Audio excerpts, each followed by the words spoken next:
आणि आता नंदुरबारमधून एका विषबाधेसंदर्भातली धक्कादायक घटना समोर आलेली आहे। शहादा शहरातील समाज कल्याण वसतिगृहामध्ये 40 ते 50 विद्यार्थ्यांना अन्नातून विषबाधा झाल्याची माहिती समोर आली आहे। यातील 3 विद्यार्थ्यांची प्रकृती चिंताजनक असून त्यांना रुग्णालयामध्ये उपचारासाठी दाखल करण्यात आले।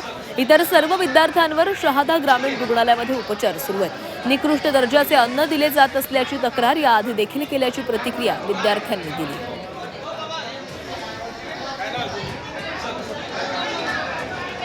आता एक पण सर नाही आले तो पगार घेता का ते सरांचं नाव काय सांगतात? एक रोहिदा सोडवी आणि वॉर्डन कपिल सोनवणे हा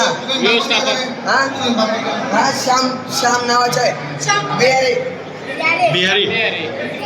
पहिले पण सांगितलं होतं जेवणासाठी आम्ही आंदोलन केलं होतं 65 लागेल वॉर्डन आले नाही नाव सर कपिल सोनवणे आणि रेक्टर मुख्याध्यापक ना रोहिदा सोनवणे कोणी